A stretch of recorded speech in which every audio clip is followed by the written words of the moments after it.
36 hari ini kita telah ada di pasca kebangkitan Kristus. Tradisi gereja mengajarkan kepada kita waktu-waktu sekarang ini adalah proses penampakan diri Yesus kepada semua orang. Yang pertama mau diyakinkan bahwa kebangkitan itu benar dan pasti.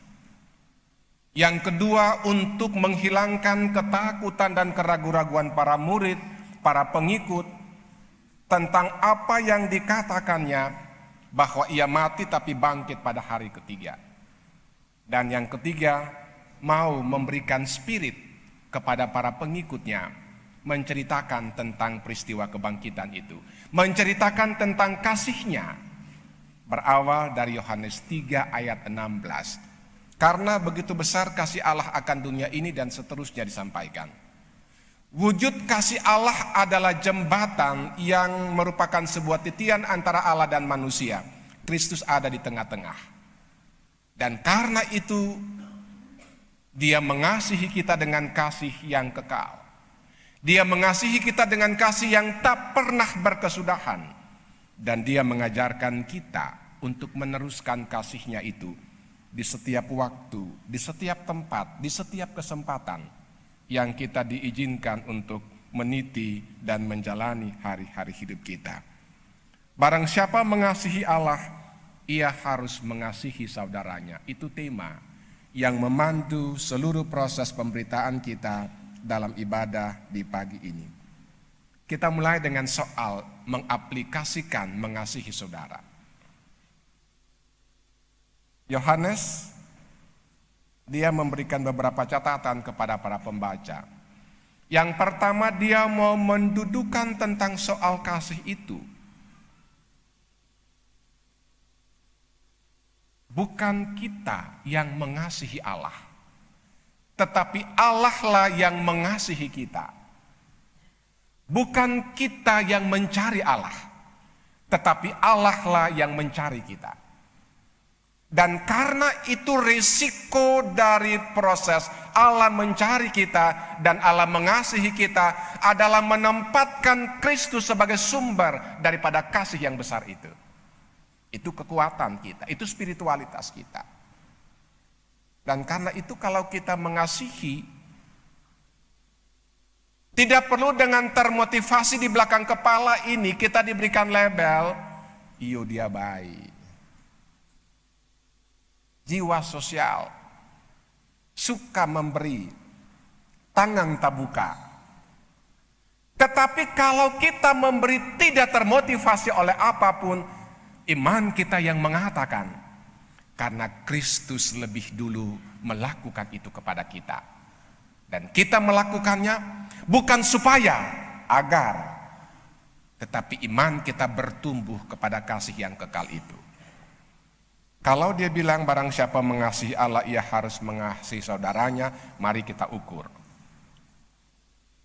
Indikasi apa soal mengasihi Allah itu? Apakah ada aturan, ada cara yang dikatakan mengasihi Allah itu? Kan jawab. Kalau Tuhan Yesus bilang, ketika aku lapar, pernahkah engkau memberi aku makan? Ketika aku telanjang, pernahkah kau memberi aku pakaian? Ketika aku membutuhkan tumpangan, pernahkah kau memberi aku tumpangan? Para murid, para pengikut dong heran, laeng lia laeng. Kapan katong lihat Tuhan lapar? Kapan katong lihat Tuhan telanjang? Di tengah rasa penasaran itu, Tuhan tahu dan Tuhan bilang, jika engkau melakukan itu kepada saudaraku yang paling hina, maka engkau telah melakukannya kepadaku. Mengasihi Allah ini jauh. Mengasihi Allah di ketumpung pelupuk mata ini. Dan karena itu dia bilang, melakukan sesuatu kepada saudaraku yang paling hina, itu telah melakukan kepadaku. Menjadi pertanyaan bagi kita adalah, sudahkah kita melakukannya? Ataukah kecenderungan kita melakukannya dengan pilih-pilih orang? manusiawi. Kalau beta kasih pada dia, nanti beta dapat apa nanti? Kalau beta kasih pada dia juga, apa manfaatnya for beta?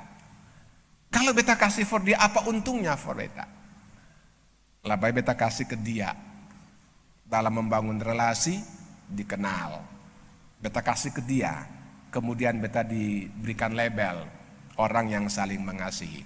Kalau kita melakukan dengan termotivasi oleh demikian, maka pertama Yohanes 4 ini dibilang, kasih kita tak berkenan sama sekali di hadapan Allah. Tidak berfaedah, tidak bermakna, tidak bermanfaat. Yang kedua, barang siapa mengasihi Allah, ia harus mengasihi saudaranya. Biasa orang bilang begini, ini soal kasih ini. Kalau para orang itu dia cepat kasih, tapi for ketong orang saudara ini dia kasih bahitung. Pernahkah Bapak Ibu Saudara mendengar? Dengar. Dan pernahkah kita melakukannya? Pernah. Dan itu pernyataan yang secara tidak langsung menelanjangi spiritualitas kita, bahwa kita lebih mengutamakan orang lain daripada saudara kita dengan seluruh kebutuhan yang dia penuhi. Dan karena itu Tuhan bilang, sang berkenan kalau mau mengasihi Allah, kalau mau mengasihi saudara, itu adalah bukti daripada kita mengasihi Allah. Yang ketiga dari catatan ini, dia bilang ajakan untuk saling mengasihi. Kenapa kita harus mengasihi? Tadi awal bilang, sebab Allah telah lebih dahulu mengasihi kita. Kenapa kita diajak untuk mengasihi? Sebab kekuatan, sebab spiritualitas kekristenan kita adalah hidup dalam kasih. Itu kita punya kekuatan. Emosi sebesar apapun, tetapi ketika kita menyelesaikan dengan kasih dalam kelemah lembutan, aman. Masalah selesai. Kenapa? Kasih mendatangkan sukacita. Kasih mendatangkan kelemah lembutan. Setiap orang mengasihi Allah, ia lahir dari Allah. Sekarang kita tanya ini, kita mau mencoba mengukur soal mengasihi ini. Kalau kita untuk soal mengasihi kita kurang, kita mengasihi kita hitung-hitung keuntungan dan kerugian. Kita mengasihi, kita punya motivasi tertentu dari soal itu. Kita ukur dengan apa yang dikatakan dalam catatan pertama Yohanes. Kalau seperti itu, pertanyaannya adalah, apakah kita adalah orang-orang yang lahir dari Allah?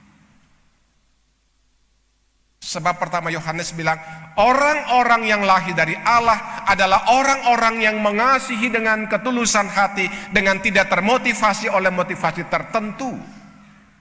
Itu orang-orang yang lahir dari Allah. Nah, kalau kita tidak dengan tulus mengasihi, apakah kita adalah orang-orang yang lahir dari Allah? Itu pertanyaan bagi kita. Yang kedua, bagaimana Allah mengasihi kita? Allah mengasihi kita dengan kasih-Nya yang tak pernah berkesudahan. Allah mengasihi kita dengan kasih-Nya yang kekal, sempurna. Dan karena itu kalau kita bandingkan di Mazmur 107, dia bilang, bersyukurlah kepada Tuhan, bahwasanya untuk selama-lamanya kasih setianya. Catatan-catatan ini mengajarkan kita tentang bagaimana kita mau menjalani hidup itu. Bagaimana hidup itu mesti kita praktekkan di tengah realita pergumulan yang sementara ini kita jalani. Yang ketiga dari catatan ini, lalu dia mengajarkan kepada kita untuk bagaimana semestinya hidup itu harus kita jalani. Bapak Ibu saudara-saudaraku yang kekasih, kalau bicara tentang soal mengasihi, kita tidak akan jumpa di pendidikan formal, S1, S2, S3, S4, S5, tidak ada. Soal kasih itu akan kita temukan dalam relasi kita antara kita dengan Allah, antara kita dengan sesama, antara kita dengan alam semesta. Itu yang dikatakan spiritualitas kekristenan kita. Jangan heran kalau orang yang tak berpendidikan tapi dia memiliki kasih karena dia punya iman yang kuat. Belum tentu kasih itu akan dimiliki oleh orang-orang yang memiliki segudang ilmu. Artinya, seringkali orang bilang begini, atau mau dekati dia, atau mau lu hati lagi. Sebab orang besar dalam tanda petik, soal pekerjaan, soal intelektual yang dipunyai. Lalu kita mengukur, oh mungkin soal berjalan bersama, membangun hidup bersama, semakin terkikis ketika dia ada pada posisi-posisi tertentu. Kita lupa, semakin tinggi kemanusiaan yang kita punyai, semakin jauh arti yang mesti kita maknai bahwa kita lahir dari Allah. Semakin tinggi kita membusungkan dada, semakin jauh kita menatap ke depan, dan sulit untuk kita melihat yang ada di bawah pelupuk mata kita. Semakin tinggi kita mengangkat kepala, semakin sulit untuk kita menengok ke kiri dan ke kanan. Padahal kita lupa, tingginya kita, hebatnya kita, itu karena kasih Allah yang Allah titipkan kepada kita. Dan oleh karena itu, kalau dengan tingginya kita dan hebatnya kita, dan kita memiliki kerendahan hati, orang akan bilang, antua baik, biar hebat lai, tapi paling rendah hati. Tapi kalau misalnya dengan memiliki pekerjaan dan jabatan tertentu lah, oh si siapa? Orang bilang gini, ada pada jabatan sedikit saya sombong. Padahal lupa bahwa itu cuma titipan saja. Allah beri sebagai bukti bagaimana kita mengasihi Allah lewat pekerjaan kita, bagaimana kita mengasihi Allah lewat jabatan kita. Sempurna menjadi bukti bahwa kita lahir dari Allah. Dan itu adalah kekuatan yang kita punyai. Sehingga mau sehebat apapun kita, dengan sayap yang bisa kita punya untuk terbang, tetapi kalau kita merendahkan diri di bawah kuasa Allah, akan semakin banyak Allah pakai kita untuk menjadi kemuliaannya dengan berbagai peran dan fungsi kita. Tetapi kalau dengan jabatan-jabatan tertentu, lalu kita merasa bahwa itu yang kita punyai, mudah Allah patahkan saja dengan banyak cara. Kalau kita merasa itu adalah cara kita butuh diagungkan, kita butuh dimuliakan karena kehebatan itu, menjadi pertanyaan bagi kita, di manakah kemuliaan itu bagi Allah? Hal keempat dalam catatan ini yang mau mengajarkan kepada kita, kasih itu dia berawal dari dalam rumah, dia berawal dari hidup orang tua dengan anak-anak, dia berawal dari hidup adik kakak. Itu penting. Sebab kalau basicnya dalam keluarga suuki kuat, keluar lagi kita mampu mengaplikasikan itu. Mungkin saja kita menjadi barometer untuk orang lain. Orang lain bisa belajar dari keluarga kita punya cara hidup. Apa yang dibilang? Sio biar orang tua hidup kurang-kurang tapi ajar anak-anak saling mengasihi. Hidup adik kakak paling bagus keluarga itu. Artinya secara tidak langsung kita telah menjadi teladan bagi orang lain dari cara kita membangun hidup. Apa kata pertama Yohanes? Sebab kita lahir dari Allah. Itu kekuatan kita. Yang kelima, dari catatan ini, dia mengajarkan kita untuk bagaimana kita mempraktekkan hidup itu. Hidup yang bersumber dari kasih Allah. Tidak mengajarkan kita munafik. Tidak mengajarkan kita untuk kasih dalam kepalsuan. Sebab kasih dalam kepalsuan itu di muka iya, di belakang seng. Di muka mengangguk, di belakang menanduk. Itu hampir kita temukan dalam proses belajar berjalan bersama kekristenan kita. Itu kasih dalam kemunafikan. Dan karena itu Yohanes bilang, kalau mengasihi kita, mengasihi orang lain dengan tulus, kalau kau punya tangan kanan kasih, dia bilang, ingatan jangan tangan kiri tahu. Kita semua tahu itu. Dan kita semua mengatakan itu. Kalau tangan kanan sukasi, jangan tangan kiri tahu. Tapi satu ketika, kalau tangan kanan sukasi, lalu untung baik beta kasih yang begini. Untung beta. Kalau baru-baru beta seng lihat. Untung beta. Ya gitu. Apakah itu juga kita lahir dari Allah? Itu yang seringkali kita praktekkan. Kasih pas emosi. Hei, ose tuh kayak macam kacang lupa kulit. Nah sudah habis. Apakah kita lahir dari Allah? Hari ini, perikop ini dia mengajarkan kita untuk bagaimana kita mau belajar dari keteladanan Tuhan. Dicambuki, diludahi, paku mati. Tapi dia menunjukkan kasih yang tak binasa, kasih yang kekal untuk kita. Memang, ketong sing bisa sama dengan Tuhan. Tapi minimal yang dia ajarkan itu, kita belajar dalam hidup keseharian kita. Kita belajar untuk melakukannya. Walaupun orang bilang tidak semudah kita membalik telapak tangan dari atas ke bawah, tapi minimal kita mau melakukan itu walaupun kecil bentuknya. Tapi ada kita melakukan itu. Dan itu kekuatan spiritualitas kita.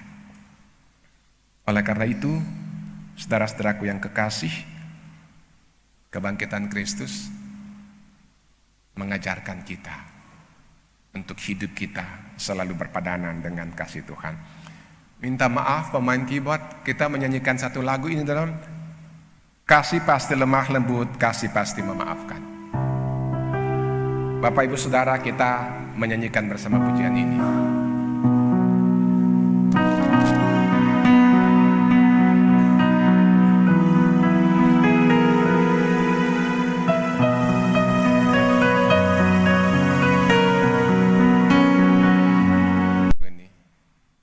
Sampai mati ose pun kalakuang beta seng maafkan.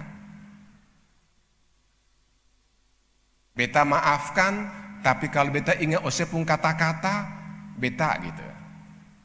Ada pada kita. Bagaimana mau mengampuni kalau kata-katanya masih ada di sini? Kalau orang tua marah for anak-anak, lalu bilang ini, sampai beta mati jangan coba-coba ose datang lihat beta. Artinya orang merasa itu kan biasa. Itu kan sudah terbiasa mengucapkannya. Tapi orang lupa sangat menggesarkan kedudukan kita di hati Allah karena kekuatan spiritualitas yang kita punyai. Dan itu ada kecenderungan ada pada kita semua. Ada pada Bapak Ibu Saudara juga ada pada beta. Bagaimana kita minta Tuhan ajarkan kita untuk saling mengampuni, tetapi iya beta kasih ampun ale, memaafkan ale, tapi kalau beta ingat ale pun kata-kata tidak, sudah. Artinya tidak dengan tulus. Apakah itu juga kita berasal dari Allah. Dan oleh karena itu sangat sederhana. Allah adalah kasih. Lembaga pembinaan jemaat mengambil bagian Alkitab ini untuk kita refleksikan secara bersama. Kita mau menemukan soal kasih Allah dalam kehidupan kita. Kita mau mempraktekkan kasih Allah dalam diri kita itu kepada orang lain. Dan tidak akan ada dalam sebuah kemunafikan untuk kita melakukan itu. Jika kita bisa melakukan itu, yakinkanlah dalam diri kita, kita melakukan itu sebab Allah telah lebih dahulu melakukan itu kepada kita. Kasih Tuhan beserta kita, semoga kita menjadi agen-agen pembawa damai dengan kasih Allah yang tak pernah berkesudahan itu. Amin.